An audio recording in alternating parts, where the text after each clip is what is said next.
అందం, అభినయం, అదృష్టం.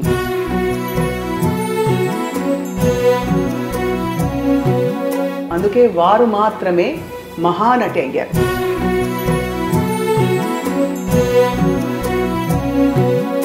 సావిత్రి క్లాసిక్స్ అనే ఒక చక్కటి పుస్తకం రూపొందించారు.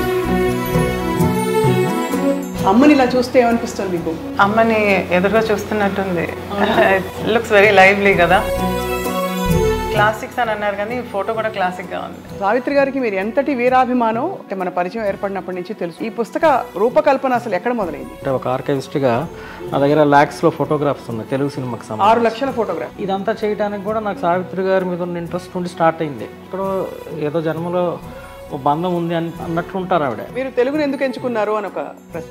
మీరు ఎంత చెప్పినా తెలుగు వాళ్ళకి అమ్మ మీద ఉన్నంత ఆప్యాయత, స్టాచ్యూ పెట్టడం కానివ్వండి,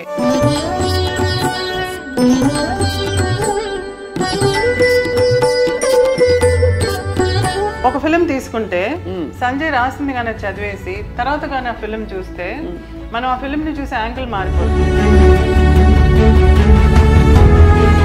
రారోయి మా ఇంటికి మా ఓ మాటున్నది, మంచి మాటున్నది.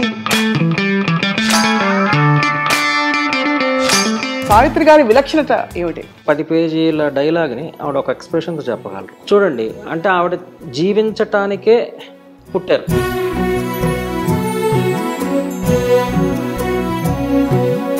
ప్రెస్ వాళ్ళు వెళ్ళి అడిగారు ఆత్రేయ గారిని, అంటే సావిత్రి గారు మరణించారు కదా, మరి మీ అభిప్రాయం ఏంటి అని.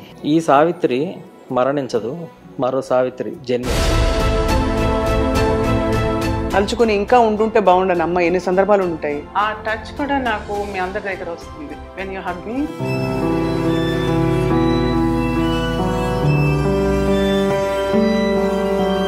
Would you like to share anything special about this book? ఇంత చక్కటి బుక్ తయారు చేసి ఇచ్చినందుకు ముందు థ్యాంక్స్ చెప్పాలి నీకు.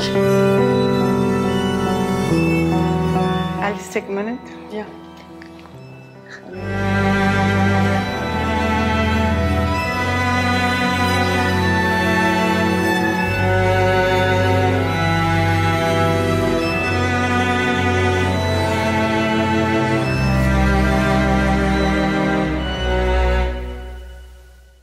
అందరికీ నమస్కారం. ఐ డ్రీమ్ సగర్వంగా సమర్పిస్తున్న కార్యక్రమం జ్ఞాపకం. అందం, అభినయం, అదృష్టం 3 కలగలిసిన నటి సావిత్రి గారు. అందుకే వారు మాత్రమే మహానటి అయ్యారు. 100కి పైగా తెలుగు చిత్రాల్లో నటించి, సుమారు 100 తమిళ చిత్రాల్లో నటించి, అలాగే 2-3 ఇతరత్ర భాషల్లో కూడా నటించిన సావిత్రి గారు అప్పటికీ ఇప్పటికీ ఎప్పటికీ మన తెలుగువారి సొత్తు, తెలుగువారి కోహినూర్ వజ్రం. అందుకే వారి జ్ఞాపకాలని రాబోయే తరాలకి అద్భుతంగా అందించడానికి సావిత్రి క్లాసిక్స్ అనే ఒక చక్కటి పుస్తకం రూపొందించారు. ఫిల్మ్ హిస్టారియన్, సీనియర్ జర్నలిస్ట్, అందరికీ సుపరిచితులు సంజయ్ కిషోర్ గారు. ఇవాళ ఈ చక్కటి సందర్భాన్ని పురస్కరించుకుని మనకు చాలా అదృష్టం లాంటి ఒక అవకాశం ఏంటంటే, సావిత్రి గారి కుమార్తె విజయ చాముండేశ్వరి గారు, బహుశా సావిత్రి గారి మొదటి అభిమాని వారే అయి ఉండొచ్చేమో, వారితో మాట్లాడే అవకాశం. అలాగే సంజయ్ కిషోర్ గారితో కూడా ఈ పుస్తక ప్రయాణం ఎంత అందంగా ఉండుంటుందో కొన్ని జ్ఞాపకాలు తెలుసుకుందాం. చాముండేశ్వర్ గారు నమస్కారం అండి. నమస్కారం. సంజయ్ కిషోర్ గారు మీకు స్వాగతం అండి. ఫస్ట్ ఆఫ్ ఆల్ మీకు అభినందనలు, మీకు నమస్కారాలు ఇంత చక్కటి పుస్తకం ఇంత చక్కగా రూపొందించినందుకు. విజయ చాముండేశ్వరి గారు, అమ్మని ఇలా చూస్తే ఏమనిపిస్తుంది మీకు? అమ్మని ఎదురుగా చూస్తున్నట్టుంది. లుక్స్ వెరీ లైవ్లీ కదా. అవును. నాకు ఆ కలర్స్ చాలా నచ్చినాయి. నేను చూపించగానే అన్నాను, కాసేపు అసలు నాకు మాట రాలేదు, చూస్తూ కూర్చున్నాను. పిక్చర్ సెలెక్షనే కాకుండా the way it is put on the book చాలా బాగుంది. క్లాసిక్స్ అని అన్నారు కానీ ఫోటో కూడా క్లాసిక్గా ఉంది. అవును. ఇంత గొప్ప అమ్మకి ఒక కూతురుగా మీకు ప్రపంచం అంతా వారిని ఇలా కొనియాడుతూ ఉంటే మీకేమనిపిస్తూ ఉంటుందో అనొక ప్రశ్న. నేను ఎప్పుడు చెప్పే ఒకే మాట ఏంటంటే, ప్రపంచం అంతా అమ్మని ఒక స్టార్గా చూసినా నాకు అమ్మే కదా. అవును. సో నేను అమ్మగానే చూస్తాను. చిన్నప్పటి నుంచి అమ్మ అమ్మ అని అనుకుంది. మెల్లిమెల్లిగా ఏమవుతుందంటే, నాకు కొంచెం మెచ్యూరిటీ వచ్చే కొంది అమ్మ సామాన్యమైన అమ్మ కాదు, నాకున్న అమ్మ మీరు అన్నట్టుగా కోహినూర్ వజ్రం. అందుకని అందరికీ ఇటువంటి అమ్మ దొరకదు, నాకు అదృష్టం దొరికింది. సో ఈరోజు కూడా మీరు ఇంకా నన్ను ఇంత ఆప్యాయతతో ఇంత మర్యాదతో చూస్తున్నారంటే it's because of her. And it's also of course వారి ఆశీస్సులు, వారి కుమార్తెగా మీకు, బట్ ఆల్సో మీ వ్యక్తిత్వం ఎంత నమ్రతతో, ఎంత ప్రేమతత్వంతో మీరు ఎప్పుడు అందరినీ పలకరిస్తారు. చాలా బాగా అనిపిస్తుంది, మిమ్మల్ని కలవడమే చాలా సంతోషం. దట్స్ మ్యూచువల్ అండి. Thank you ma'am, thank you. Sanjay Kishore గారు, సావిత్రి గారికి మీరు ఎంతటి వీరాభిమానం నాకైతే ఒక 15 ఏళ్ళు అంటే మన పరిచయం ఏర్పడినప్పటి నుంచి తెలుసు. ఈ పుస్తక రూపకల్పన అసలు ఎక్కడ మొదలైంది? సరే, సావిత్రి గారి అభిమానిగా నేను మీకు తెలిసిందే. ఈ పుస్తకం వరకు వచ్చి అంటే నేను అనేక 15-18 ఏళ్ళు వరుసగా సావిత్రి గారి ఫోటో ఎగ్జిబిషన్స్ పెట్టాను. నా దగ్గర ఉన్న కలెక్షన్స్ అంటే ఒక ఆర్కైవిస్ట్గా నా దగ్గర ల్యాక్స్లో ఫోటోగ్రాఫ్స్ ఉన్నాయి తెలుగు సినిమాకి సంబంధించి. 6 లక్షల ఫోటోగ్రాఫ్స్. సో ఇదంతా చేయడానికి కూడా నాకు సావిత్రి గారి మీద ఉన్న ఇంట్రెస్ట్ నుండి స్టార్ట్ అయింది. అంటే సావిత్రి గారి మీద చిన్నప్పుడు టీవీలో చూడటం, వారిని చూస్తే ఏదో కనెక్షన్, అంటే నాట్ హీరోయిన్ అట్లా కాదు, ఎక్కడో ఏదో జన్మలో ఓ బంధం ఉంది అన్నట్లు ఉంటారు ఆవిడ. ఆ కనెక్షన్ వల్ల ఏంటంటే నేను ఈ కళారంగంలోకి రావటం, సినిమాకి సంబంధించి రీసెర్చ్ చేయటం, చాలా సేకరించటం చాలా లక్షల్లో, అలాగే మా బుక్స్ వేయటం, ఇవన్నీ చేస్తున్న ఈ ప్రక్రియలో ఒకరోజు విజయ చాముండేశ్వరి గారు, అంటే వీరితో కూడా 2 దశాబ్దాల పైగా పరిచయం, ఎప్పుడు కూడా చెన్నై వెళ్తే వీరింటికి వెళ్తూ ఉంటా. అలా ఒకసారి హైదరాబాద్ వచ్చినప్పుడు అడిగారు చాముండేశ్వరి గారు, ఇట్లా ఇవాళ వరకు కూడా మహానటి సావిత్రి గారు మన మధ్య ఉన్నారంటే ఆవిడ మహానటి కాబట్టి, మహానటి అంటే గొప్ప నటి కాబట్టి, నటిగా ఆవిడ ఏంటి అనేది ఇప్పుడు ఈ జనరేషన్ కానీ వచ్చే జనరేషన్స్కి కానీ తెలిసేలాగా ఒక బుక్, నిలిచిపోయేలాగా ఒక బుక్ ఉండాలి, అది నువ్వు చేస్తే బాగుంటుంది. ఎందుకంటే మీ దగ్గర అథెంటిక్గా ఆల్ ద ఇన్ఫర్మేషన్ కానీ, ఫొటోస్ కానీ, రచించే ఒక శక్తి కానీ, డిజైన్ చేసే శక్తి అన్నీ ఉన్నాయి కదా. కాబట్టి దీనికి మించి అమ్మకి వీరభక్తుండే కాబట్టి నువ్వు చేస్తే బాగుంటుంది అని విజయ చాముండేశ్వరి గారు నాకు అవకాశం ఇచ్చారు. సో నేను ఒక 3 years కష్టపడి బెస్ట్ 47 మూవీస్ తీసుకొని రీసెర్చ్ చేసి అనేక విషయాలు, అనేక ఫోటోగ్రాఫ్స్ని మళ్ళీ కొత్తగా సేకరించి ఈ పుస్తకం వేయటం జరిగిందండి. ఇది ఒక్కొక్క ఫోటోగ్రాఫ్ ఒక్కొక్క పాట పాడుతుంది. కరుణించు మేరీ మాత శరణంటి మేరీ మా, అదే కదండి ఈ పాట. అవును. అసలు ఎంత చక్కటి ఫోటోగ్రాఫ్స్, ఆ హావభావాలు ఎవరైనా పలికించగలుగుతారా సంజయ్? అవును. అసలు అంత ఫీస్ట్ లాంటి ఈ పుస్తకం, ఈ పుస్తకంలో మీరు పొందుపరిచిన విశేషాలు ఏవైతే ఉన్నాయో వాటిని, అంటే కొత్త విషయాలు చెప్పారా, సినిమాకి సంబంధించిన విశేషాలు చెప్పారా, లేకపోతే వారి పాత్ర ఎలా ఉందో అది? విజయ చాముండేశ్వరి గారు చాలా స్ట్రిక్ట్గా కొన్ని రూల్స్ చెప్పారండి. ఒకటి ఏంటంటే, ఇప్పుడు నీ రాసే శక్తి ఉందని నువ్వు రాసుకుంటూ పేజీలు వెళ్తే ఎవరు చదివే వాళ్ళు ఉండరు ఇప్పుడు. సో క్లుప్తంగా చెప్పటం, అంటే ఏ సినిమా గురించి అయినా 2 pagesకి మించి చెప్పొద్దు.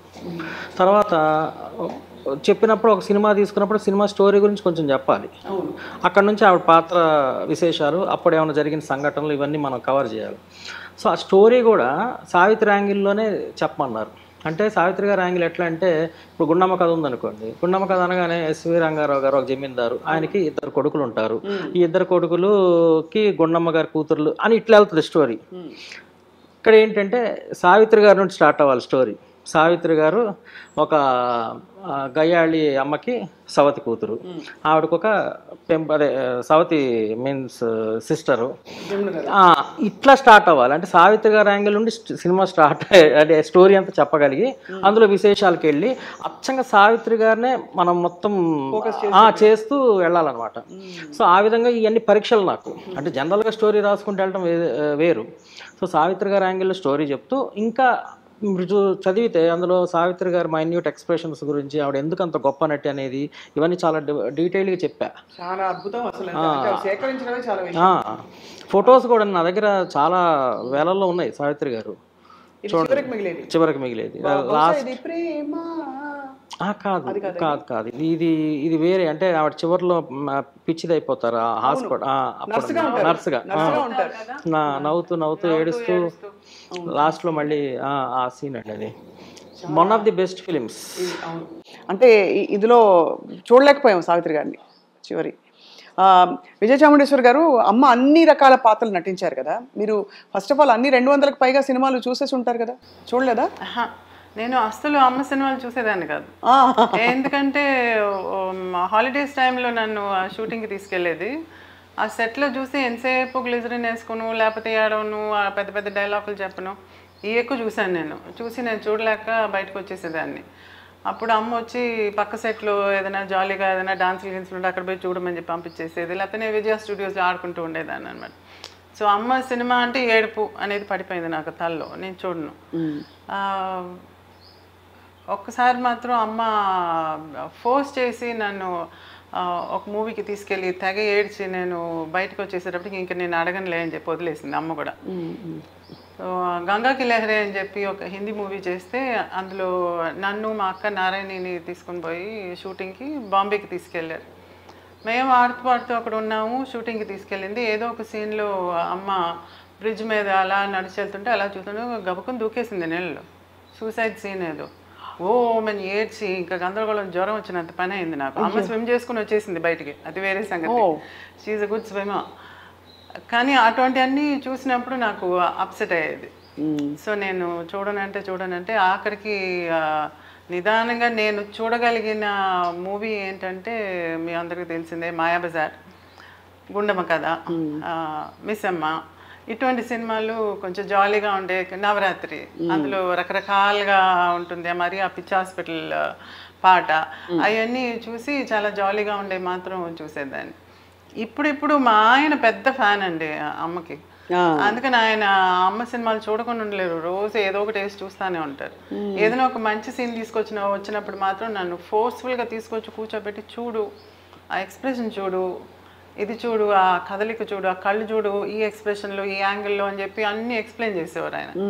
అప్పుడు నేను కొంచెంగా లేదు ఇంత పొగుడుతున్నారు అందరు అమ్మని, నేను చూడాలని కొంచెం ధైర్యం తెచ్చుకుని కొద్దిగా చూడటం మొదలు పెట్టాను అనమాట. అదర్వైజ్ అమ్మ సినిమాలు చాలా వరకు నేను కంప్లీట్గా అంటే ఫుల్ అండ్ ఫుల్గా కూర్చొని చూడటం అనేది కొంచెం తక్కువ. ఇప్పుడు సంజయ్ ని బుక్ చేయమన్నా. నేనేంటంటే ఇంతమంది మెచ్చుకుంటున్నారు కదా అమ్మని, ఒక ఫిల్మోగ్రఫీ లాగా ఉండాలి, రాబోయే తరాలకి తెలియాలి, అసలు మా తరాలకి కూడా తెలియాలి కదా, అంటే మా జనరేషన్కి తెలియాలి, మా పిల్లలకి అంతా తెలియాలి, మన ఎక్కడి నుంచి వచ్చాము మనం అనేది తెలియాలని చెప్పి నేను ఒక ఫిల్మోగ్రఫీ చేయమని చెప్పాను. ఫిల్మోగ్రఫీ అంటే యూజువల్గా మూవీ అది ఎప్పుడు రిలీజ్ అయింది, డైరెక్టర్ ఎవరు, ఆడిందా లేదా, ఆ డీటెయిల్స్ ఉంటాయి దానిలో, అలా ఉంటుంది. కానీ నాకేం కావాలంటే నాకు మెయిన్గా నాకు విజువల్గా అపీలింగ్గా ఉండాలి. నీ దగ్గర మా అమ్మ ఫొటోస్ అన్నీ ఉన్నాయి కదా, సో అన్నీ అమ్మ తెలుగులో చేసిన సినిమాలు అన్నిటికీ ఒక పక్క ఫోటో ఉండాలి, ఒక పక్క నువ్వు మూవీ గురించి ఆ డీటెయిల్స్ రాయాలి అని అన్నాను. మీరు తెలుగును ఎందుకు ఎంచుకున్నారు అని ఒక ప్రశ్న. ఎందుకంటే అమ్మగారు తమిళంలో కూడా నటించారు, అండ్ తమిళ ఇండస్ట్రీలో నాన్నగారు legend. So why did you choose only Telugu films అని? I don't want to mix అండి. నాకు తెలుగు అంటే తెలుగు ప్రేక్షకులు చూసేటప్పుడు మళ్ళీ మధ్యలో ఇంకొక తమిళ్, ఒక హిందీ మధ్యలో రావటం నాకు అంత ఇదిగా లేదు. సో ఫోకస్డ్గా తెలుగు కావాలి. అండ్ మీరు ఎంత చెప్పినా తెలుగు వాళ్ళకి అమ్మ మీద ఉన్నంత ఆప్యాయత మిగతా వాళ్ళకి ఉన్నట్టుగా నాకు అనిపించలేదు. మీరు చేసినది స్టాచ్యూ పెట్టడం కానివ్వండి, లేకపోతే ఇలా ఫంక్షన్స్ చేయటం కానీ, ఇలా ఫోటోగ్రఫీ ఎగ్జిబిషన్స్ కానీ చెన్నైలో కానీ తమిళనాడులో కానీ అంత ఎక్కువగా చేయలేదు. Of course they did respect her, కానీ ఇంత ఎక్కువగా ఎప్పుడు రాలేదు. అందుకని నాకు ముందు తెలుగు ప్రేక్షకులకి ఇలా ఏదైనా ఒకటి చేయాలనిపించింది. అప్పుడు Sanjay came out with some ideas అనమాట. సో మేము కూర్చుని చాలా బ్రెయిన్ స్టార్మింగ్ చేసాము. ఇలా చేసేటప్పుడు ఆ మూవీ గురించి ఉట్టి డైరీ లాగా చేయకుండా మూవీ గురించి ఏదైనా రాయాలంటే అఫ్కోర్స్ అమ్మ క్యారెక్టర్ని రాయమని చెప్పాను. దానిలో డీటెయిల్స్ పెట్టి అమ్మ క్యారెక్టర్ రావాలి, అందులో అమ్మ క్యారెక్టర్కి ఉండే ఇంపార్టెన్స్ అది ఉండాలని చెప్పాను. కుంభకోణం నుంచి ఒక అతను తమిళ్లో ఒక బుక్ రాశారండి. 50 ఫిల్మ్స్ అమ్మది సెలెక్ట్ చేసి ఒక బుక్ రాశారు. ఆయన చాలా బాగా రాశారు. అయితే పేజీలు అనమాట. అది చాలా మంది చదవలేరు, పిక్చర్స్ లేవు. ఆ మూవీ రిలీజ్ అయినప్పుడు పోస్టర్ ఉంటుంది కదా, ఆ పోస్టర్ చిన్నదిగా వేసి పేరు వేసి అయితే చాలా బాగా రాశారు తమిళ్లో. అది చూసిన తర్వాత నాకు ఐడియా వచ్చింది, తెలుగులో అమ్మ సైడ్ నుంచి ఫోకస్ చేస్తూ రాస్తే బాగుంటుందని. అప్పుడు సంజయ్ అన్నాడు నేను స్టోరీని కూడా తిప్పుతాను అమ్మ సైడ్ నుంచి తిప్పి రాస్తానంటే ఎక్కువ అయిపోతుంది కదా సంజయ్ చదవరా అన్నాను. లేదండి నేను అది బ్రీఫ్గానే చేస్తాను అని చెప్పి ఒక్కొక్క ఫిలిం చేసిన వెంటనే మాకు కాపీ పంపించేవారు. నేను అంత ఎక్కువగా తెలుగు చదవలేను, నేను చదవాలంటే ఇంకా 4 సంవత్సరాలు పడుతుంది ఇప్పుడు అది. అందుకని మా ఆయనతో చదివించేదాన్ని. అమ్మ నాకు ట్యూషన్ మాస్టర్ని పెట్టి తెలుగు నేర్పించింది, బట్ స్టిల్ పెద్దగా ఎక్కువగా చదవలేను. సో మా ఆయన పక్కన కూర్చుని ఒక 4-5 పంపించేవారు ఒక్కసారిగా. ఆ 4-5 ఒక్కసారిగా ఆయన చదివి నాకు వినిపిస్తుంటే నాకు అమ్మ ఎంత గొప్పదనేది సంజయ్ ద్వారా నాకు తెలుస్తుంది. అబ్బా. సో అంటే నేను చాలా కోణాలు ఆ మూవీస్లో చూస్తే కూడా సంజయ్ చూపించిన పాయింట్స్ అన్నీ నేను చాలా గమనించలేదు. సో అవన్నీ కూడా ఇప్పుడు ఒక్కొక్క ఫిలిం సంజయ్ రాసిన దాన్ని బట్టి ఒక ఫిలిం తీసుకుంటే సంజయ్ రాసింది కానీ చదివేసి తర్వాత కానీ ఆ ఫిలిం చూస్తే మనం ఆ ఫిలింని చూసే యాంగిల్ మారిపోతుంది. అది కరెక్ట్, అలా ఉంది. సో ఏదో 50 అనేది నంబర్ కానీ తను దానిలో ఉండే బెస్ట్ 47ని ఎన్నుకున్నారు. అవును. సో 47ని ఎన్నుకుని ఏమో నేను ఇలా చేస్తాను, మిగతా అన్ని కొంచెం నేను మెన్షన్ చేసి వదిలేస్తాను, బట్ 47 అది ఇంపార్టెంట్ వన్స్ అన్నారు. అలాగే చేయి సంజయ్ అని చెప్పాను. ఇది రారోయి మా ఇంటికి అండి, రారోయి మా ఇంటికి మావో మాటున్నది మంచి మాటున్నది. చక్కగా పాడుతున్నావు స్వప్న. అయ్యో థ్యాంక్స్ అండి. ఈ పాటలన్నీ సంజయ్ గారు నా చేత పాడిచ్చారు. ఒక సందర్భం సావిత్రి గారి జయంతి అండి, జయంతి సందర్భంగా మీ మిమిక్రీ కూడా చూడాలి. అయ్యో తప్పకుండా. అయ్యో అంత ఇప్పుడు మన మహానటి గారి గురించి మాట్లాడుతుంటే అసలు ఇంకా మాటలు కూడా రావట్లేదు, అలా ఉంది నా పరిస్థితి. ఎంత అందం అండి, ఎంత చక్కటి. ఎప్పుడు అనిపిస్తుంది సంజయ్, మీరు ఇప్పుడు సావిత్రి గారు ఒక లెజెండ్, జమినీ గణేశన్ గారు ఒక లెజెండ్. సో వీరిద్దరి నటనా శైలి అన్నీ చూసుంటారు మీరు ఒక ఫిల్మ్ హిస్టారియన్గా. సావిత్రి గారి విలక్షణత ఏమిటి అంటే నాకు కనిపించింది ఏంటంటేనండి, చాలా అంటే 10 పేజీలతో 10 పేజీల డైలాగ్ని ఆవిడ ఒక ఎక్స్ప్రెషన్తో చెప్పగలరు. ఇప్పుడు శృంగారం అంటే ఇప్పుడు బొల్లంతా ఏ యాక్షన్ మూమెంట్ చేయక్కర్లా, ఆవిడ కళ్ళతో చిన్న ఆ శృంగారపు భావం చెప్పేయగలరు. ఒక పెదవి విరుపుతో ఒక చిన్న మైన్యూట్ నవ్వు, అంటే ఆవిడ కొన్ని స్పెషాలిటీస్ ఉంటాయి. ముక్కుతో కూడా నవ్వగలరు, పెదంతో ఒక ఎక్స్ప్రెషన్ చెప్పగలరు, కనుచూపుతో చెప్పగలరు. ఈ ఎక్స్ప్రెషన్స్ అన్నీ ఒక పక్కన, సావిత్రి గారిని కరెక్ట్గా మీరు చూస్తే ఆవిడ దగ్గర ఉన్న స్పెషాలిటీ ఏంటంటే, మీరు ఇలాంటి చెల్లెలు నాకు ఉంటే బాగుండు అనుకుంటే ఆవిడ చెల్లెల్లాగా కనపడతారు, ఇలాంటి భార్య ఉంటే బాగుండు అనుకుంటే ఆవిడ భార్యలాగా కనపడతారు, ఇలాంటి అమ్మ ఉంటే బాగుండు అనుకుంటే ఆవిడ అమ్మలాగా కనపడతారు, ఇలాంటి వదిన ఉంటే బాగుండు అనుకుంటే అలా కనపడతారు. అంటే మీరు ఏ యాంగిల్లో తీసుకున్నా కనెక్ట్ కాగలరు. అట్లా మీరు ఏ హీరోయిన్ అనుకోలేరు తెలుగు చలనచిత్ర పరిశ్రమ స్టార్టింగ్ నుండి ఇప్పుడు వరకు చూడండి. ఎవరు ఇప్పుడు శ్రీదేవిని ఇలాంటి అమ్మ ఉంటే బాగుండు అనుకుంటామా? అట్లా ఎవరిని అనుకోలేము. మీరు సంపూర్ణమైన అన్ని కోణాలు సావిత్రి గారిలోనే ఉంటాయండి. కనెక్ట్ అయిపోవచ్చు. అది ఆవిడ గొప్పతనం. తర్వాత ఇన్ని ఏళ్ల తర్వాత కూడా అండి, అంటే ఇప్పుడు ఆవిడ 1950s 1960sలో హీరోయిన్. అప్పటి జనరేషన్ ఎంత అభిమానించారో దానికి మించి ఇప్పుడు జనరేషన్ అభిమానిస్తున్నారు.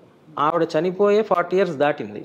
40 years తర్వాత ఆంధ్ర రాష్ట్రంలో చాలా చోట్ల విగ్రహాలు పెడుతున్నారంటే చూడండి, అంటే ఆవిడ జీవించటానికే పుట్టారు, ఆవిడకి మరణం అంటూ లేదు. ఎందుకంటే ఇప్పుడు సావిత్రి గారు మరణించినప్పుడు మీకు ఐడియా ఉందో లేదో, అమ్మ 46. అప్పుడు ఆచార్య ఆత్రేయ గారు అంటే అందరు ప్రముఖులు వెళ్ళారు. అన్యాయం, అవును. అంటే ఒక పర్పస్ కోసం జన్మించారండి అంతే. అన్ని నటన అనేది చూపించేసి ఇంతకంటే లేదు అన్నప్పుడు అలసిపోయి ఇంకా బయలుదేరిపోయారు అనిపించింది. ఆ టైంలో ఆచార్య ఆత్రేయ గారు మీకు తెలుసు కదండి, మంచి గొప్ప లిరిసిస్ట్. ప్రెస్ వాళ్ళు వెళ్ళి అడిగారు ఆత్రేయ గారిని, అంటే సావిత్రి గారు మరణించారు కదా, మరి మీ అభిప్రాయం ఏంటి అని. ఆయన చెప్పకుండా 2 లైన్లు చెప్పారండి. ఒకటి, ఈ సావిత్రి మరణించదు, మరో సావిత్రి జన్మించదు, అంతే. అట్లానే ఆవిడకి మరణం లేని చూడండి, ఇవాటి వరకు కూడా ఆవిడ మీద సినిమాలు తీస్తున్నారు, విగ్రహాలు పెడుతున్నారు, పుస్తకాలు రాస్తున్నాం, సభలు నిర్వహిస్తున్నాం. How great she was. ఇప్పటికీ అది అంటే జన్మ అంటే అలా ఉండాలేమో అనిపిస్తుంది. అసలు ఎంత గొప్ప జన్మ అండి సావిత్రి గారిది. అంటే మనని మనం సమాధానపరచుకోవడానికి మనం మరణించిన తర్వాత దేవుడి దగ్గరికే వెళ్ళిపోతాం. ఎక్కడికి వెళ్ళారంటే దేవుడి దగ్గరే ఉన్నారని చెప్పుకుంటాం. కాబట్టి లేకపోతే అమ్మని మిస్ అవ్వడం ఎంత మిస్ అయి ఉంటారో, ఎంత మీరు వారిని తలుచుకుని ఇంకా ఉండుంటే బాగుండని అమ్మ ఎన్ని సందర్భాలు ఉంటాయి విజయ చాముండేశ్వరి గారు? ఫిజికల్గా డెఫినెట్గా మిస్ అవుతామండి. మనం ఎంత అమ్మ ఇక్కడే ఉంది, అమ్మ చూస్తున్నట్టుంది, ఏదైనా చేస్తున్నప్పుడు అమ్మ నువ్వు చూస్తున్నావని నేను బయటకు ఏదో మాట్లాడుతుంటాను, ఫోటో ఇంకా చూసి మాట్లాడతాను. బట్ స్టిల్ ఆ వార్మ్త్, అమ్మని కౌగిలించుకోవటం, లేకపోతే అమ్మ నా దగ్గరకు వచ్చి నాకు ఏమైనా తినిపించటం, అటువంటివన్నీ లేవు కదా. సో ఆ ఫిజికల్ టచ్ని నేను చాలా మిస్ అవుతున్నాను. బట్ స్టిల్ ఆ టచ్ కూడా నాకు మీ అందరి దగ్గర వస్తుంది when you hug me. So ప్రేక్షకులందరూ నన్ను చాలా అఫెక్షనేట్గా చూసి నన్ను ఇంటికి పిలిచి భోజనం పెట్టేటప్పుడు అంతా నేను అమ్మ పెడుతున్నట్టుగా అనుకుంటాను. So I should thank all of you. అవునవును, అది అంటే కొన్ని చెప్పలేము మాటల్లో. Most celebrated star of the world, but మనకి దొరకకుండా వెళ్ళిపోయారనే భావాన్ని మాటల్లో చెప్పలేము. ఆమె ఎలా ఉండేవారు అమ్మ అప్పుడు? బాగా మిమ్మల్ని ప్యాంపర్ చేసేవారా? లేదండి, షీఈ్ స్ట్రిక్ట్ మామ్. స్ట్రిక్ట్ మామా? Strict mom. ప్యాంపర్ చేయటం ఉంది, హగ్ చేసుకునేది అది అంతవరకే. కానీ but when it comes to dressing, behaviour, అవన్నీ చాలా స్ట్రిక్ట్. అంటే ఎలాగే డ్రెస్ చేసుకోవాలి? ఇప్పుడు ఇలా కూర్చున్నప్పుడు నేను కాలు మీద కాలు వేయకూడదు, ఇట్స్ రాంగ్. ఎవరైనా పెద్దోళ్ళు ఉన్నప్పుడు కాలు మీద కాలు వేయకూడదు. ఆడవాళ్ళు కూర్చున్నప్పుడు ఒక కాలు ముందుకి ఒక కాలు వెనక్కి వేయాలా? అయ్యా, ఒక కాలు ముందుకి ఒక కాలు వెనక్కి పెట్టి దగ్గరగా ఉండాలి కాళ్ళని అనేది. ఇలా కూర్చోకూడదు? అలా కూర్చోకూడదు. చిన్న చిన్నవి ఎవరన్నా వస్తే ఇంటికి ఇంట్రడ్యూస్ చేస్తున్నప్పుడు నిలబడి నమస్కారం అని చెప్పాలి. ఊరికే అలా కూర్చుని హాయ్ చెప్పేసి మళ్ళీ వెళ్ళిపోవటం అనేది ఉండకూడదు. అమ్మ చెప్పిన దాకా నేను అక్కడి నుంచి వెళ్ళకూడదు. ఎవరైనా వచ్చినప్పుడు నేను వెళ్ళి నమస్కారం చెప్పి వాళ్ళు ఎవరో తెలియపోతే కూడా ఐ జస్ట్ స్టాండ్. అమ్మ సరే మా నువ్వు ఇంక వెళ్ళు అని అంటే అప్పుడు వెళ్తాను అనమాట. సో స్మాల్ బిహేవియర్స్ నాకు అమ్మ దగ్గర నుంచి వచ్చింది. డ్రెస్సింగ్ సెన్స్ కూడా ట్రెడిషనల్ డ్రెస్సింగ్ మీద ఇన్సిస్ట్ చేసేది. ఒక మంచి రోజు అయితే మంచి నగలు పెట్టుకోవటం, అటువంటివన్నీ she used to insist. So ఈ రోజు if I'm wearing all this it's అమ్మకి ఇచ్చే మర్యాద. అదర్వైజ్ నేను పెద్దగా నగలు పెట్టుకుని ఉండే టైప్ కాదు. మీరు ఎప్పుడు నటన వైపు మీకు ఆసక్తి కలగలేదా? తల్లిదండ్రులు ఇద్దరూ కూడా మహానటులు. సంజయ్ చెప్పాడు కదా, అమ్మని మూవీలో చూసేటప్పుడు వదినగా కనిపిస్తుంది, చెల్లెలుగా కనిపిస్తుంది. అలా చూస్తున్నప్పుడు నేను కొద్దిగా చూస్తున్నాను కాబట్టి నాకు అవన్నీ చూస్తూ ఉన్నప్పుడు నాకు అలా ఉండాలని అనిపించేది. కానీ అంటే ఆ క్యారెక్టర్ లాగా ఉండాలని అనిపించేది, కానీ ఆ ఫిలిం ఫీల్డ్లోకి వెళ్ళి ఉండాలనేది నాకు అనిపించలా. So I observed her characters. So నేను మొదటి నుంచి అనుకున్నాను I should be a good housewife. మంచి హౌస్ వైఫ్గా ఉండాలి, అత్తమ్మ వాళ్ళని బాగా చూసుకోవాలి, మరుదులు ఉంటే బాగా చూసుకోవాలి, ఇల్లు చక్క పెట్టుకోవాలి, వంటలు చేసుకోవటం, ఇంటికి హస్బెండ్ వస్తే ఏం కావాలని అడగటం, అవన్నీ నేను ఊహించుకున్నాను అనమాట. చిరంజీవి గారు బుక్ గురించి కూడా మాట్లాడున్నారు రీసెంట్గా, సీక్రెట్ అని చెప్పి ఒక బుక్. అవును, మీరు చదివి ఉంటారు. అవునవును. ఆ సీక్రెట్లో వచ్చి మనం ముందుగానే వెన్ యూ విజువలైజ్ ఇలా కావాలని ఇట్ విల్ హ్యాపెన్. అవును. So that's what happen. Manifested what you want. Yes. So అది నాకు జరిగిందనమాట. I just manifested being a housewife. సో అది నాకు నచ్చింది and I just went towards it. నాకు గ్లామర్ వరల్డ్ అని చెప్పను కానీ బట్ దట్ ఆర్ట్ ఫామ్ అంతా నాకు చాలా మర్యాద. I love acting, I love dancing, ఇవన్నీ నాకు చాలా ఇష్టం. కానీ I want be a housewife. చాలా it's a very bold and beautiful choice. So because నేను కానీ ఆ ఫీల్డ్లోకి వెళ్ళుంటే మళ్ళీ అమ్మలాగా నేను ఫ్రీగా బయటకి ఎక్కడికి వెళ్ళలేను, పిల్లల్ని చూసుకోవడానికి. అప్పట్లో చాలా కష్టాలు ఉండేవి కదా, అంటే షాపింగ్ వెళ్ళాలన్నా బయటకు వెళ్ళాలన్నా అమ్మకి. అండి, అమ్మ నల్లికి బట్టలు కొనడానికి వెళ్ళాలంటే రాత్రి క్లోజ్ చేసిన తర్వాత వెనకదారి ఓపెన్ చేసి పెట్టేవాళ్ళు, అట్నుంచి వెళ్ళి చూసేది. లేదా కొత్తగా వచ్చిన శారీస్ అన్ని మూటలు కట్టి నల్లి నుంచి ఇంటికి వచ్చేది, అక్కడి నుంచి తను చూసి సెలెక్ట్ చేసేది. సో ఫ్రీగా వెళ్ళి కొనటం అనేది చాలా కష్టం. తనకి చాలా ఇష్టం పండి బజార్లో నడుస్తూ అన్ని చిన్న చిన్న అన్ని కొనాలని చెప్పి ఎప్పుడైనా వెళ్ళిపోయేది, ఎంత అవస్థపడినా వెళ్ళిపోయేది అనమాట అలా కొనటానికి. సో అటువంటివన్నీ మిస్ అవుతాయి. బీచ్కి వెళ్ళాలన్నా కష్టం, రాత్రి ఎప్పుడో వెళ్ళేది. సో అటువంటి. అమ్మ నాన్నగారితో మీకు మోస్ట్ బ్యూటిఫుల్ మెమరీ ఏది విజయ చాముండేశ్వరి గారు ఇద్దరు కలిసి ఉన్నప్పుడు? కొడైకెనాల్ అండి. One thing they made very strict about their life style వచ్చి ఎంత బిజీగా ఉన్నా సమ్మర్ టైంలో 2 months కొడైకెనాల్లో హాలిడే తీసుకుని ఉండేవాళ్ళు. సో ఆ టైం కంప్లీట్గా మా కోసం ఒక పెద్ద బెటాలియన్ బయలుదేరేదన్నమాట. మేము వెళ్తున్నాం అంటే ఒక కార్లో పనోళ్ళు, ఒక కార్లో వంట సామాన్లు, బంధువులు, ఫ్రెండ్స్ అందరూ ఒక 4-5 కార్లు వరుసగా కొడైకెనాల్కి వెళ్ళిపోయేది. వెళ్ళి ఇంకా మేము use to spend time over they. అక్కడ ఉండి ఇంకా బోటింగ్కి వెళ్ళటం, హార్స్ రైడింగ్, ఆ లేక్లో కూడా స్విమ్మింగ్, ఒక ఏరియా స్విమ్మింగ్కి పెట్టేవాళ్ళు. ఇప్పుడు లేదు. ఆ లేక్లో స్విమ్మింగ్, చిన్న చిన్న చేపలు పట్టడం బాగా ఎంజాయ్ చేస్తాం. So that is very fresh in my memory. Savitri garu కూడా వెరీ హ్యాపీ అప్పుడు. యా చాలా హ్యాపీ. సో అప్పుడు కూడా అనేది అప్పుడు కొడైకెనాల్ చుట్టూ బెంచెస్ ఉండే. We used to sit there for some time. కూర్చుని లేక్ ఇంకా చూస్తూ ఆ నేచర్ని ఎంజాయ్ చేసుకుంటూ ఆ పిచ్చుకల సౌండ్ అవన్నీ వింటూ అదంతా ఎంజాయ్ చేసేవాళ్ళం. బైనాక్యులర్స్ పెట్టుకుని అంతా చూసి బి నైస్. అలా ఉన్నప్పుడు ఒకసారి నాన్న దగ్గర చెప్తుంటే నేను విన్నాను, మనకి బాగా ఏజ్ అయిపోయిన తర్వాత కూడా మనం ఇక్కడికి వచ్చి ఇలా బెంచ్లో కూర్చొని ఉండాలి అని చెప్పేది అనమాట. సో నాకేమై అనిపించిందంటే ఇప్పుడు కూడా నేను ఎవ్రీ సమ్మర్ పర్టికులర్గా కొడైకెనాల్కి వెళ్తాను. ఇది చాలా ఇంటర్వ్యూస్లో చెప్పున్నాను, ఐఎమ్ రిపీటింగ్ ఇట్. కొడైకెనాల్కి నేను ఎందుకు వెళ్తున్నానంటే వాళ్ళిద్దరు అక్కడ బెంచ్లో ఉన్నట్టుగా నేను ఇమాజిన్ చేసుకుంటాను. So I walk around the lake చుట్టూ వాకింగ్ వెళ్ళేటప్పుడు అక్కడ ఉన్నట్టుగా నేను ఇమాజిన్ చేసుకుంటాను. దే ఆర్ దేర్ అని అనిపిస్తుంది. ఇట్స్ జస్ట్ విజువలైజేషన్, ఒక తృప్తి మనసుకి. సంజయ్ కిషోర్ గారు, ఇది దరికి రాబోకు రాజన పాట చూసారా? మీ ఫోటో పాట చెప్పేస్తుంది. అంటే నేను పోనీ అన్ని సినిమాలు చూసేసానంటే అది కూడా కాదు. జస్ట్ నాకు తెలిసిన కొంచెం మిడిమిడి జ్ఞానం పాటల గురించి, బట్ ఫోటో అండ్ ఈ కథ చూడగానే తెలిసిపోతుంది. ఇంత అందంగా రూపొందించారు ఈ పుస్తకాన్ని. ఈ 47కి ప్రాతిపదిక ఏంటి? అంటే విచ్ 47 అని అనుకున్నప్పుడు అదే బెస్ట్. ఎందుకంటే సావిత్రి గారికి రోల్ ఇంపార్టెన్స్ ఉండాలి మూవీలో. అంటే కొన్ని పిక్చర్స్లో ఆవిడకున్న పేరు రీత్యా పెడతారు, గ్లామర్, సావిత్రి గారు ఉంటే బాగుండేమో అన్నట్లు కూడా పెట్టచ్చు. అలా కాకుండా వారి రోల్ పరంగా ప్రాధాన్యత ఉన్న ఒక 47 మూవీస్, జానపదాలు కానీ, సాంఘికాలు కానీ, పౌరాణికాలు కానీ, అవన్నీ కూడా సపరేట్ చేసి రాశాం. ఇందులో దేవదాస్ ఉంటుంది. అయ్యో కాదు, మీ దృష్టిలో సంజయ్ కిషోర్ గారు ఒక ఫిల్మ్ హిస్టారియన్గా, ఒక సినిమా అభిమానిగా, సావిత్రి గారి అభిమానిగా బెస్ట్ కోస్టార్ ఎవరు సావిత్రి గారికి? రామారావు గారా ఏఎన్ఆర్ గారా? ఇద్దరు సమానం, ఇద్దరు. ఎందుకంటే అన్ని మూవీస్ ఉన్నాయి, దాదాపు 30 మూవీస్ ఇద్దరితో, ఇటు 30 అటు 30 దాదాపు. సో బెస్ట్ మూవీస్ ఉన్నాయి. అది. అండ్ వీటిని సేకరించడంలో ఎవరెవరిని సంప్రదించారో మీరు?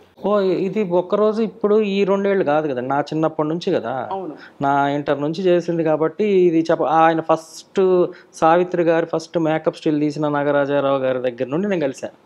అక్కడ నుంచి నా ప్రయాణం. డిస్ట్రిబ్యూటర్స్ ఏంటి, స్టిల్ ఫోటోగ్రాఫర్స్ అందరినీ కలిసాను. మానసత్యం గారు, రాధాకృష్ణమూర్తి గారు, అందరి దగ్గర కొనేవాడిని. ఇంత ఫోటో ఉన్నా వదిలేవాడిని కాదు. అప్పటి నుంచి ఇప్పటి వరకు సేకరిస్తానే ఉన్నాం. ఈ బుక్ కూడా మళ్ళీ కొన్ని మూవీస్కి లేకపోతే ఎక్కడెక్కడో తిరిగి సేకరించా. ఎందుకంటే కొంచెం ఒరిజినల్ ఫొటోస్ కావాలి, అప్పుడే క్వాలిటీ వస్తుంది బుక్ కని. అవును. ఇక్కడ ఒక సున్నితమైన ప్రశ్న. అంత పెద్ద దిగ్గజాలు ఆవిడతో నటించారు కదా, అక్కినేని నాగేశ్వరరావు గారు, వారు ఎవరైనా సావిత్రి గారిని చూసి కొంచెం చిన్న రవ్వంత ఈర్ష్య ఏం లేదు కానండి. అందరూ ఒక చిన్న పోటీ తత్వం. ఇప్పుడు లీలావతి రంగారావు గారు ఉండేవారు, ఎవరు రంగారావు గారు మిస్సెస్, వారు కూడా నాకు బాగా పరిచయం. అంటే 2000లో వారు పరమపదించారు. అయితే నేను చెన్నై వెళ్ళినప్పుడల్లా వారి దగ్గర కూడా వెళ్తూ ఉండేవారు. వెళ్తే కూర్చో అబ్బాయి అని కబుర్లు చెప్తూ ఉండేవారు. అప్పుడు కొన్ని విషయాలు చెప్తూ ఉండేవారు. ఎస్వి రంగారావు గారు కొంచెం స్ట్రెస్డ్గా షూటింగ్ నుండి వచ్చారనుకోండి, రారు జనరల్గా, హాయిగా వస్తారట. ఎప్పుడు సడన్గా ఎప్పుడో కొంచెం అలా కనపడతారు. ఈవిడ అడిగారంటే ఏంటి వాళ్ళు కొంచెం అలసటగా ఉన్నారు ఏంటి అని. ఇవాళ సావిత్రితోలే సీన్స్ అన్న, అది ఎంత పెద్ద కాంప్లిమెంట్. తర్వాత అక్కినేని గారు చెప్తూ ఉండేవారు, అన్నపూర్ణ గారు మూవీ చూసి చూడగానే సావిత్రేనండి, సావిత్రి లాంటి ఆర్టిస్ట్ మళ్ళీ ఐ డోంట్ థింక్ అని ఎప్పుడైనా నాకు చెప్తూ ఉండేవారు అక్కినేని గారు. అన్నపూర్ణ గారికి ఎంత ఫేవరెట్ నా సావిత్రి అంటే. అట్లా అందరూ ఎవరైనా జగ్గయ్య గారిని గుంటూరులో కలిసా. జగ్గయ్య గారు అయితే ఎంత గొప్పగా చెప్పారంటే, పద్మశ్రీ కూడా 1969లో ఇద్దామని అనుకున్నారట సావిత్రి గారికి. కానీ అంత అంటే సావిత్రి గారు అంత ఇష్టపడలేదు అన్నట్టు చెప్పారు. అంటే అప్పటికే లేట్ అన్నట్టు ఆవిడ ఫీల్ అయ్యారో ఏదో అని. నాకు తెలీదు ఫ్యాక్ట్స్, ఆయన చెప్పారు జగ్గయ్య గారు. సో అలా ప్రతి ఆర్టిస్ట్కి ఇష్టమైన ఆర్టిస్ట్ అంటే సావిత్రి గారు. తర్వాత చిన్న భయం, అంటే ఆవిడ డామినేటింగ్, అంటే డామినేట్ ఎక్కడ చేస్తారో తన నటనతో అని వీళ్ళు చాలా అలర్ట్గా ఉండటానికి. బట్ అందరు ఇష్టపడతారండి, ఎవరు కూడా అబ్బో ఆవిడ అండి అని ఇంతవరకు నేను ఎప్పుడు వినలా. ఇంతమంది రైట్ ఫ్రమ్ భానుమతి గారి దగ్గర నాకు బాగా పరిచయాలు ఉన్నాయి. అందరి దగ్గరికి వెళ్ళినా కూడా ఎంత పసి హృదయం, ఎంత మంచిదో, ఎంత పసిబిడ్డ లాంటి మెంటాలిటీ. మొన్న సుశీల గారిని కలిసి, గానకోకిల సుశీల గారిని కలిసినప్పుడు కూడా ఎన్ని విషయాలు చెప్పారు సావిత్రి గారి. ఏదో రిలీఫ్ ఫండ్ కోసం ఒకసారి వెళ్ళారట సావిత్రి గారి ఇంటికి, అంటే ఏదో షో చేస్తూ వెళ్తే టికెట్స్ తీసుకోవాలి, ఏదో మనం ఇట్లా దేశ రక్షణ నిధి కోసం చేస్తున్నాం అమ్మా అంటే, అయ్యో భలేవాళ్ళని హ్యాండ్ బ్యాగ్ తెప్పించి ఇట్లా చేయబెట్టి ఇంత కట్ వచ్చిందంట, తీసి అలా ఇచ్చేసారంట సుశీల గారికి. అట్లాంటి చాలా మంది అందరు మంచిగా చెప్తారండి, అది ఒక గొప్ప విషయం. అదే కదా మన జీవితం ఎంత సార్థకమైందో చెప్పడానికి ఈ రోజు మీరు అన్నట్టు గొప్ప నటి, గొప్ప వ్యక్తి. విజయ చాముండేశ్వరి గారు, మీకు ఎప్పుడైనా అనిపించిందా అమ్మ బోళాతనంతో జాగ్రత్త పడలేదేమో చాలా విషయాల్లో అని, ఒక ప్రొటెక్టివ్ డాటర్గా మీకు అనిపిస్తుందా? ఇప్పుడు వెన్ యూ లుక్ బ్యాక్. అమ్మ చేసిన మంచితనం మంచి చేసిందే కానీ మా అందరికీ చెడు చేయలేదు. సో అంతవరకు ఐ వాజ్ వెరీ హ్యాపీ. కానీ ఇచ్చే దగ్గర కొంచెం ఆలోచించి ఇజ్ ఇట్ వర్త్ గివింగ్, అంటే వీళ్ళకి మనం ఇవ్వచ్చా లేదా అని ఆలోచించి ఇచ్చే అంత ఇది లేదు. షీ వాజ్ వెరీ గలిబుల్, చూడంగానే ఎంపథైజింగ్ ఎక్కువ, గలిబుల్. అందుకని అది వాళ్ళు ఏదైనా బాధలు చెప్పుకుంటే వెంటనే ఇచ్చేయటమే కానీ అది దాని గురించి థింక్ చేసేది కాదు. So I think that was not good thing. అంటే మా అందరికి మనం డబ్బుకి కొంచెం రెస్పెక్ట్ ఇచ్చి విలువ ఇచ్చి we have to think and do కదా. ఏదో నా 2 రూపాయలు దాచుకోవాలనే తత్వం ఉంటుంది, కానీ సావిత్రి గారిలో ఎప్పుడు లేదు. దాచుకోవాలనేది ధారాళంగా ఇచ్చేసేవారు. అయితే ధారాళానికి ఇంకొక రీజన్ కూడా ఏంటంటే అంత ఉండేది కూడా అమ్మ దగ్గర. సో అది ఎందుకంటే సంపాదించాలని మూవీస్లోకి వెళ్ళలేదు, కానీ మూవీలోకి వెళ్ళి పేరు తెచ్చుకునేటప్పటికి ఆటోమేటిక్గా సంపాదన బోల్డ్ అంత వచ్చేటప్పటికి ఆస్తులు చాలా ఏర్పడినాయి. అందుకని ఉండే 50 ఆస్తుల్లో ఒక 2 ఇస్తే ఏం పోయింది అన్నట్టుగా ఇచ్చేది, కానీ it never brought it down. అందుకని ధారాళంగా ఇచ్చేదనమాట. ఇంత ఉన్నప్పుడు ఎందుకు చేయకూడదు అనే మనస్తత్వం అనమాట. ఇంకొకటి కూడా అది నిజమో కాదో తెలుసుకోకుండా ఇస్తున్నావు ఏంటనంటే, నిజం కాకపోయినా వాళ్ళకి అవసరం ఏమో, ఇది చాలా గొప్ప గుణం అండి అసలు. అది అవసరమేమో కదా వాళ్ళకి. సో వాళ్ళు చీట్ చేసినా పర్లేదు, వాళ్ళకి అవసరం నేను ఇస్తున్నా, నా దగ్గర ఉంది, ఆ మెంటాలిటీ కూడా ఉండేది అమ్మ దగ్గర. అందుకని ఆ ఇవ్వటంలో ఆలోచించేది కాదు, ఆలోచించకుండా ఇచ్చేది. ఎక్కడ కొంచెం కష్టం వేసేదంటే అమ్మ మంచితనాన్ని యూజ్ చేసుకుని అమ్మని కష్టపెట్టేవాళ్ళు కొంతమంది. That was bad. అది నాకు చాలా బాధ. చాలా చిన్నవారు కదా, నేను చిన్నదాన్ని. తర్వాత తెలిసినప్పుడు బాధేసేది, ఎందుకంటే ఆ దగ్గర ఉన్న వాళ్ళందరినీ నేను చాలా ఆప్యాయతగా చూసేదాన్ని, వాళ్ళు నా దగ్గర చాలా ఆప్యాయతగా ఉండేవాళ్ళు. కాబట్టి నాకు తెలిసేది కాదు, వాళ్ళందరూ మంచోళ్ళు అనుకునేదాన్ని. కానీ వాళ్ళు కంప్లీట్గా అమ్మని ఏమార్చినప్పుడు అమ్మ ఎంత బాధపడింది. తనకి అయ్యో నేను ఇంత వీళ్ళకి మంచి చేస్తున్నాను కదా, వీళ్ళు ఎందుకు నన్ను ఇలా చేశారు అని బాధ వేస్తుంది కదా. సో అది అమ్మని అలా బాధ పెట్టడం నాకు చాలా కష్టం అనిపించింది. So that open my eyes. అప్పుడు నేను జాగ్రత్తగా ఉండాలి, ఇలా I should be careful. So ఎక్కడ పడితే అక్కడ నమ్మటం అది ఉండకూడదు, జాగ్రత్త పడాలి నేను అని అనుకునేదాన్ని. సో ఆ కేర్ నేను తీసుకోవటం మొదలుపెట్టాను.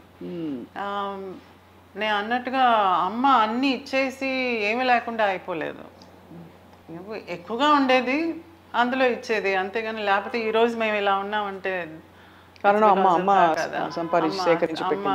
పెట్టిందే కదా. ఇప్పుడు మా అందరికీ అండి, మా తర్వాత జనరేషన్ వాళ్ళకు కూడా సావిత్రి గారితో పరిచయం, ఎదుగో ఇలాంటి అద్భుతమైన పుస్తకాలు, ఇది చాలా ఆథెంటిక్ అండ్ క్రెడిబుల్, బికాజ్ మీరు స్వయంగా మీరు కూడా చూశారు అండ్ ఈ సినిమాలకు సంబంధించి. బట్ సావిత్రి గారి జీవిత ప్రయాణానికి సంబంధించి మా అందరికీ లేటెస్ట్ రెఫరెన్స్ మహానటి సినిమా ఒకటే. Did you feel that was a true representation? Definitely అండి, వాళ్ళు ప్రతిదీ నా దగ్గర అడిగే చేశారు కాబట్టి it is a true representation. అందులో కొన్ని మనకి జీర్ణించడం కష్టం, but that's the truth. So that's the truth. డెఫినెట్గా మూవీ అని చూపించేటప్పుడు you have to colour it a bit. అవును, కొంచెం డ్రామటైజ్ చేయాలి. You have to dramatise it. కొంచెం సినిమాటిక్ లైసెన్సెస్ ఉంటాయి. సో అవన్నీ తీసుకున్నారే కానీ బేసిక్ ఫ్యాక్ట్స్ని మాత్రం వాళ్ళు మార్చలేదు. మనం చూసే కోణాన్ని బట్టుగా ఉంటుంది అనిపిస్తుంది. బికాజ్ ఆ తర్వాత వచ్చిన కమెంట్స్ మీకు తెలుసు. ఆ కమెంట్స్లో ఒక్కొక్కరు వచ్చి దాన్ని ఒక నెగటివ్ దీంతో చూస్తే నెగటివ్గా కనిపిస్తుంది, అదే ఒక పాజిటివ్ యాటిట్యూడ్తో చూస్తే పాజిటివ్గా కనిపిస్తుంది. సో మనం చూసే కోణాన్ని బట్టి ఉంటుంది కానీ అది I think it's not their fault. బ్రీఫ్గా ఉన్న మీ పాత్ర చూసినప్పుడు మాత్రం ఇది నా మోస్ట్ ఆనెస్ట్ ఎక్స్ప్రెషన్ అండి. చాలా వెంటనే ఈ అమ్మాయిని ఇంటికి తెచ్చేసుకుని మన దగ్గర పెట్టేసుకుందామని అనిపించినట్టుంది. ఎందుకంటే ఏ పరిస్థితులున్నా ఏ కారణాలున్నా ఎంత గొప్ప అమ్మ నాన్న అయినా కూడా ఉన్న కన్ఫ్యూజన్స్లో పిల్లలపై పడే ప్రభావం అనేది నాకు పర్సనల్గా నన్ను హత్తుకున్న అంశం అందులో. So I always wondered how you dealt with whatever happened, what gave you strength అని. I think the more I was hit the more strong I became. ఈ క్రికెట్ బ్యాట్ని రెడీ చేస్తారు చూడండి, కొట్టి దాన్ని అలా గట్టిపడిపోయాను. So I think I was beaten and made strong. So but ఎంత గ్రేస్ఫుల్గా హ్యాండిల్ చేసి మీరు ఇవాళ తరానికి మీరే సావిత్రి గారు అండ్ సావిత్రి గణేశన్ గారు అంటే మా అందరికీ తెలిసిన ఏకైక డోర్వే ఎవరంటే త్రూ విజయ చాముండేశ్వరి గారు. అండ్ ఇప్పుడు అఫ్ కోర్స్ ఇలాంటి పుస్తకాలు ఇంకా బోల్డ్ అని రావాలి. ఇంకా ఐ థింక్ ఇంకో 10 పుస్తకాలు రాసినా తక్కువే కదా సావిత్రి గారి గురించి, అంజయ్ కిషోర్ గారు. సో ఇందులో సరే ఎనీవే ఇన్ని సినిమాల్ని మీరు ఇంకా దగ్గరగా చూసారు కాబట్టి మీకు మోస్ట్ ఫేవరెట్ పాత్ర ఏది సావిత్రి గారిది? ఆబ్వియస్గా మాయాబజార్ ఉంటుంది. అది అంటే చెప్పినట్లు దాంట్లో రకరకాల షేడ్స్ అది షేడ్స్ ఎక్కువ ఉన్నాయి. అవును, ప్రేమలో పడ్డం అన్ని. అండ్ అసలు బెస్ట్ సీన్ ఇప్పుడు గూస్ బంప్స్ వస్తున్నాయి చెప్తుంటే, మాయా శశిరేఖగా ఉన్నప్పుడు అవును కదా చెల్లెలు అంటారు కదా, ఎంత క్యూట్గా అసలు ఇది పెట్టి బాడీ లాంగ్వేజ్ అంటే she was born to enthral the world అనిపిస్తుంది చూస్తే కదా. She was a superb entertainer, and whether she made you cry or ఏడిపించినా నవ్వించినా సూపర్బ్ ఎంటర్టైనర్. సో అటువంటి ఎంటర్టైనర్ని మనం పాజిటివ్గా చూసి ఆనందించాలి కానీ we shouldn't think about her in a negative way. So just push all that aside. ఎంత మనల్ని ఎంటర్టైన్ చేశారు వీళ్ళందరూ. మనకి ఎన్ని వాట్ యు సే ఎన్ని గుడ్ ప్రిన్సిపల్స్ ఇన్ లైఫ్ని మనకి ఆ మూవీస్ ద్వారా మనకి నేర్పించున్నారు. ఒక క్యారెక్టర్ అంటే ఎలా ఉండాలి, అంటే ఒక అమ్మ అంటే ఎలా ఉండాలి, చెల్లెలంటే ఎలా ఉండాలి అనేదంతా క్యారెక్టర్ ద్వారా తను ఎంత అట్రాక్ట్ చేసింది. సో అవన్నీ జ్ఞాపకం పెట్టుకుని మన లైఫ్ని చక్కబెట్టుకుంటే బాగుంటుంది. అవును, చాలా ఒక అంటే ఏదేమైనా బాటమ్ లైన్ విజయ చాముండేశ్వరి గారు అనిపిస్తుంది వారికి కావాల్సినట్టు వారు జీవించారు. She led the life she wanted. అంటే in terms of being the top heroine, top actor, most respected actor, most cherished actor and making వారు తీసుకున్న నిర్ణయాలు కావచ్చు అన్నీ వారికి కావాల్సినట్టు జీవించారనే ఒక తృప్తితో ఇంకా ఇతరత్ర అవి ఇవి మనకి చుట్టూ ఎన్ని మాటలు అన్నా కూడా that is a solace for all of us. ఏమంటారు Sanjay? 100%. She live the life she wanted. And మీరు అన్నట్టుగా మీ అందరి కోసం ఒక మంచి లెగసీని ఇలా ఏర్పాటు చేసి ఒక బ్యూటిఫుల్ మెమరీ బ్యాంక్ని ఏర్పాటు చేసి వారు ఇంకో లోకానికి వెళ్ళి అక్కడ అందరితో ఉంటున్నారనిపిస్తుంది. ఏమంటారు సంజయ్? 100%. సో విజయ చాముండేశ్వరి గారు మీతో మాట్లాడుతూ పోతే అఫ్ కోర్స్ బోల్డ్ అని ఉన్నాయి తెలుసుకోవడానికి. Would you like to share anything special about this book? ఇంత చక్కటి బుక్ తయారు చేసి ఇచ్చినందుకు ముందు థ్యాంక్స్ చెప్పాలి నీకు. నా భాగ్యం. And I'll just take a minute. Yeah.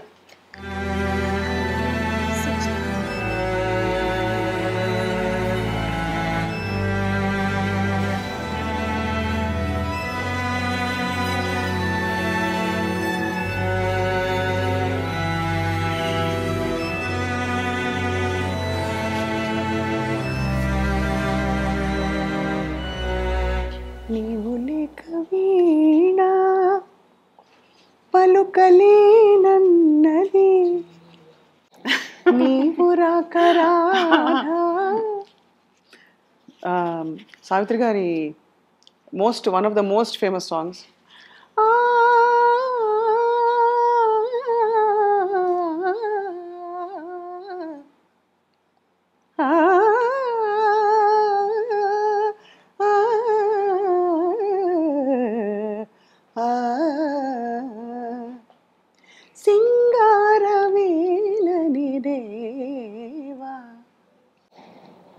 అంతే కదా.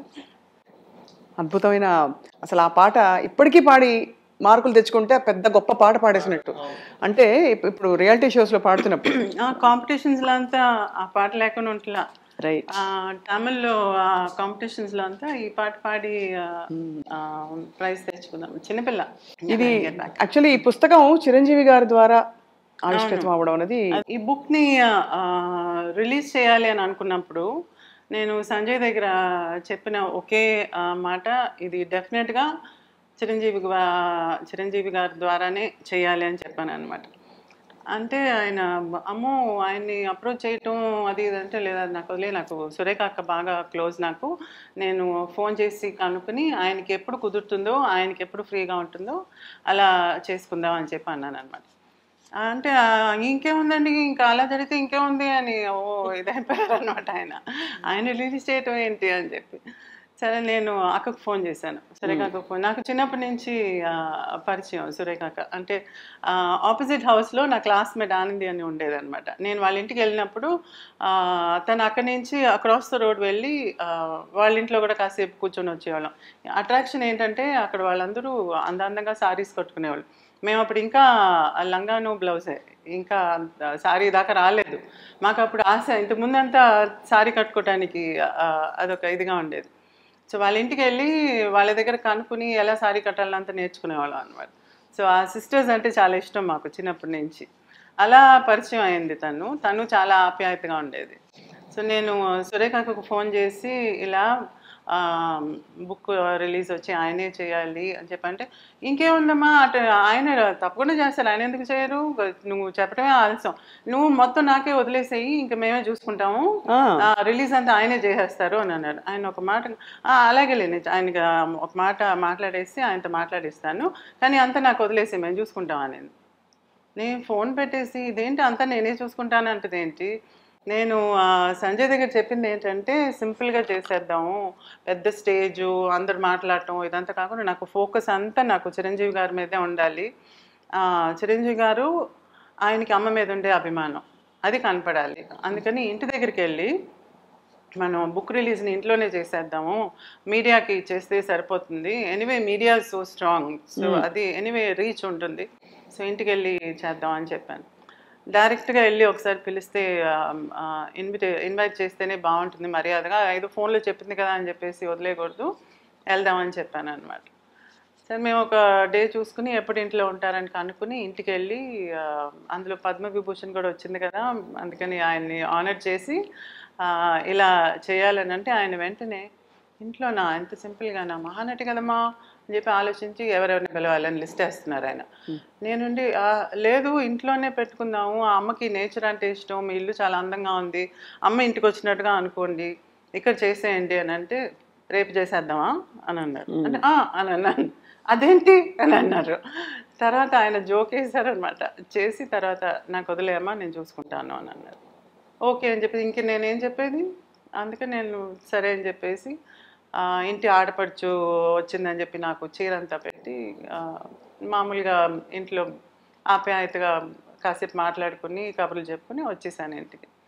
దాని తర్వాత ఆయన అందరినీ పర్సనల్గా ఆయనే ఫోన్ చేసి ఒక్కొక్కరికి ఇన్వైట్ చేసి మీరు ఫ్రీయా అని చెప్పి ఒక్కొక్కరిని కనుక్కుని మీరందరూ రండి ఇలా ఈరోజు పెట్టుకున్నా. ఆయన షూటింగ్ డేట్స్ని కూడా వెనక్కి పెట్టి పొద్దున్న షూటింగ్ ఉంది సాయంత్రం వచ్చేస్తాను ఇలా అంతా అడ్జస్ట్ చేసుకుని ఆయనే దాన్ని చేశారనమాట. టేకప్ చేసి మొత్తం అసలు స్టార్ స్టడెడ్ గ్లామర్. అది ఎంత బాగా చేశారంటే ఆ ఫంక్షన్ని, రెడ్ కార్పెట్ వెల్కమ్, నాకు కళ్ళు తిరిగిపోయింది. కారులో నుంచి దిగి నడుస్తుంటే రెడ్ కార్పెట్, అటు ఇటు అమ్మ ఫోటోలు, ఆ 9 ఎమోషన్స్ని చూపించేటట్టుగా రైటప్స్, తర్వాత ఏవి ఒక పక్క జరుగుతుండింది. ఇటు కెమెరాలు అయితే ఇంకా చెప్పక్కర్లేదు, మొత్తం కెమెరాలు, టీవీలు, మీడియా మొత్తం ఫిలప్ అయిపోయి ఉండింది. ఇదేంటి నేను అనుకుంది ఏంటి, ఇక్కడ జరిగేది ఏంటి అని అనుకుని అలా డేజ్డ్గా కూర్చున్నాను. తర్వాత నేనే అన్నాను చిరంజీవిని, ఇక నేను మిమ్మల్ని అన్నయ్య అని పిలుస్తాను నేను, ఎందుకంటే మీరు పెద్ద కొడుకుగా ఉండి అమ్మకి ఏం చేస్తారో మీరు ఆ స్థానంలో ఉండి చేస్తున్నారు, అందుకని I can never forget this day అని చెప్పి చాలా ఎమోషనల్ అయ్యాను నేను. అండ్ సురేఖ ఆఫ్ కోర్స్ నేను చెప్పాను, మిమ్మల్ని కూడా అడగలేదు, అక్కకు చెప్పగానే అంటే అంత తెలుసు అనమాట ఆయన గురించి. అది so whole family knows that he's like this. నేను మొదటిసారి ఇంటికి వెళ్ళినప్పుడు అనేది చెప్పున్నాను ఇంతకుముందు కూడా, ఆయన కాలు ఏదో దెబ్బ తగిలి నిదానంగా మెట్ల మీద నుంచి, అంటే ఇంతకుముందు రెనోవేట్ చేసే ఇంటిలో ఉన్నారు, నిదానంగా దిగి వస్తున్నారు. అదేంటి ఆయన ఎందుకు మెట్లో అలా దిగిరావటం, కాలు ఏదో అయినట్టు ఉంది కదా అంటే, అమ్మా పర్లా అని చెప్పి దిగొచ్చి నా దగ్గర కూర్చుని మాట్లాడి చేసి, నేను పొద్దున్న లేవగానే అమ్మ ఫోటో చూడాలమ్మా అని అన్నారు. అవునా అని అన్నాను. ఏంటంటే నువ్వు నమ్మట్లేదా అని చెప్పి, ఉండు అని చెప్పి పైకి వెళ్ళి ఫోటో తీసుకుని వచ్చి మరి చూపించారు. సో ఆయన కళ్ళు తెరిచినప్పుడు హీ వాంట్స్ టు సీ అమ్మ. అంత అడ్మిరేషన్, మర్యాద, ఆప్యాయత, ఆయన నమ్రత. అది ఆయన ఫస్ట్ టైం నేను ఆయన అఫెక్షన్ ని చూడటం. దాని తర్వాత కూడా ఆయన ఈ మహానటి ఫిలిం తీసినప్పుడు అందరూ ఇంటర్వ్యూస్ చేస్తుంటే ఆయన అడిగిన ఒకే మాట, చాముండేశ్వరి గారిని అడిగారా is she okay with all these scenes అని చెప్పి అడిగారు. అంటే ఆయనకి ఎంత కనెక్ట్ అయి ఉన్నారో చూడండి. హీఈస్ బాదర్డ్ అబౌట్ ఎలా అమ్మాయిగా ఎలా ఫీల్ అవుతుందో, అది ఫిల్మ్గా బాగా ఆడుతుందా లేదా అనేది సెకండరీ అనమాట. ఆయనకు ముందు is the family okay. You know ఆయన ఆ బాదరేషన్ అంతా ఎప్పుడు వస్తుందంటే కనెక్ట్ అయినప్పుడే, గుండెలతో కనెక్ట్ అయినప్పుడే అటువంటి మాటలు వస్తాయి ఖచ్చితంగా. అదే అయిపోయి నెక్స్ట్ నేను ఇప్పుడు ఏమో ఈ బుక్ రిలీజ్ అనగానే అంతా నేనే చేస్తానని అంటాం. సో అదే అన్న I just said one thing, ఒక మనిషి జెన్యునా కాదా అని తెలుసుకోవాలంటే ఒక మాట కానీ ఏదైనా థాట్, వర్డ్, డీడ్ 3 కోయిన్సైడ్ అవ్వాలి. చాలా మంది ఏదో అనుకుంటారు చేయరు, లేకపోతే మాటలతో చాలా బ్రహ్మాండంగా మాట్లాడతారు కానీ రాగానే it will be totally different. ఏదో చేసేస్తారు పెద్దదిగా మర్యాద చూపించడానికి, అది అంతటా ఆగిపోతుంది. దాని తర్వాత once it is published it's done. Correct. But ఇక్కడ అలా కాదు, it's all 3 have come together. చాలా అది దట్ ఈస్ ద రీజన్ అన్నమాట. So he is the best person to have release this. చాలా నాకు ఇంతవరకే నాకు అనిపించింది, కానీ నిన్న రిలీజ్ అయినప్పుడు ఒక్కొక్కరు మాట్లాడుతుంటే నాకు అనిపించింది, ఆయన ఒక మాట అన్నారు కదా, అమ్మ చిరంజీవిగా అందరి మనసులో ఉండిపోవాలంటే చిరంజీవి గారే రిలీజ్ చేయాలంట. I just love that sentence.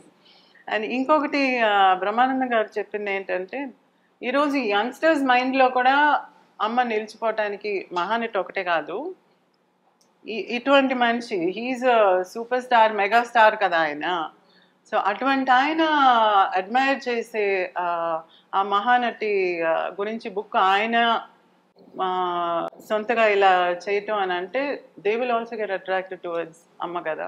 అవును. So that's the best way to reach the people అని చెప్పి ఐ వాజ్ థింకింగ్, నిన్న కొంత కోట్ల మంది చూస్తుంటారు, నాకు రావటమే ఒకటే యూట్యూబ్లో వస్తున్నాయి. ఇవాళ పొద్దున ఆయన ఫోన్ చేసి, ఏంటమ్మా ఇది, నా ఫిలిం రిలీజ్కి కూడా నాకు ఇన్ని కాల్స్ రాలేదు, ఇన్ని కాల్స్ వస్తున్నాయి నాకు అని అంటున్నారు ఆయన. సో థ్యాంక్స్ టు సురేఖ అక్క, ఇమీడియట్గా దాన్ని ఓకే చేసిన దానికి. అండ్ ఆఫ్ కోర్స్ చిరంజీవి గారిని అంత చక్కగా అర్థం చేసుకొని ఉన్నారనమాట. మీకు మనస్ఫూర్తిగా సావిత్రి గారి అభిమానుల తరఫున ధన్యవాదాలు విజయ చాముండేశ్వరి గారు for making this happen. Sanjay Kishore గారికి కూడా నమస్కారాలు. ఇది మీరు చాలా చిన్న వయసులో సావిత్రి గారిని కలిసిన సందర్భం లేదు, ఎప్పుడు చూడలేదు, అది అన్యాయం అంటే మీ అభిమానానికి. బట్ కానీ మీరు ఈ విధంగా ఆల్మోస్ట్ వారిని తెలిసినట్టుగా అన్ని విషయాలు విశేషాలు సేకరించడమే కాకుండా అవన్నీ వంట పెట్టించుకుని ప్రపంచానికి అందించినందుకు మీకు నమస్కారాలు, ధన్యవాదాలు సంజయ్ కిషోర్ గారు. విజయ చాముండేశ్వరి గారు, మీకు నమ్రతతో ఏమన్నా పొరపాటుగా అనుంటే అడుగుంటే క్షమించమని కోరుకుంటూ. ఎప్పుడు ఉండదు, స్వప్నాన్ని గురించి తెలుసు కదా నాకు. సో ఆప్యాయత ముందు మర్యాద అన్ని కలిసే నువ్వు అడుగుతావని తెలుసు నాకు. So I always look forward to talking to you. It's likewise. All the best always. Thank you ma'am, thank you so much. నమస్కారం అండి.